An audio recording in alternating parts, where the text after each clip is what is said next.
म्हस व्याल्यानंतर जी म्हस पूर्णपणे डाऊन होते, खराब होते, दूध देत नाही, अशा गोष्टी होत असतात. म्हणजे गाभण काळात काय काळजी घेतली पाहिजे? गाभण ज्यावेळी जनावर शेवटचे 2 महिने जनावरला पशुखाद्य दिलं पाहिजे. त्या पशुखाद्यासोबत मिनरल मिक्सचर दिलं पाहिजे आणि 2 टाइम त्याला पाणी वगैरे पाजलं पाहिजे, सकस आहार खाद्य दिलं पाहिजे. ज्यावेळी म्हस 2 महिने गाभण असते त्यावेळेला पशुखाद्याला जनावरला आपण भरपूर खाद्य दिलं, त्याच्यासोबत मिनरल मिक्सचर आपण दिलो, चांगली वैरण चारा दिलो की बऱ्यापैकी जनावर नॉर्मल डिलिव्हरी होते, नॉर्मल वार पडते. वेल्यानंतर आता काय काळजी घेतली पाहिजे? आता म्हस व्याल्यानंतर आम्ही काय करतो की पूर्ण आम्ही गिन्ना चिक आपण काढत नाहीये. कारण कसं आहे, पूर्ण चिक जर काढला व्याल्या सगळा चिक जर काढला तर कॅल्शियम डिफिशियन्सी होऊन म्हस काय होते, म्हस डाऊन होऊ शकते.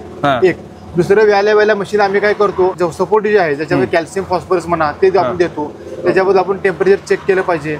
सर्व काही व्यवस्थित असेल तर काही अडचण येत नाही. पण एखादी म्हस खराब असेल, एखादी विकनेस पण असेल तर त्याबद्दल आपण त्याला उपचार करतो. ओके. आता ही म्हैस कधी व्याली होती?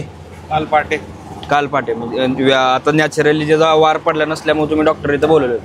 शेतकरी मित्रांनो, तुम्हाला ही माहिती कशी वाटली ते कमेंटमध्ये नक्की कळवा आणि तुमच्याकडे काय उपाय असतील तर ते पण कमेंटमध्ये नक्की कळवा. आपलं चॅनल ग्रेट महाराष्ट्र तुम्ही नक्की सबस्क्राईब करा, जेणेकरून आमच्या चॅनलमध्ये तुम्हाला दुग्ध व्यवसाय असेल, शेतीविषयक बरीच माहिती असतील ते सगळे व्हिडिओ तुमच्यासाठी आम्ही घेऊन येत असतो. धन्यवाद.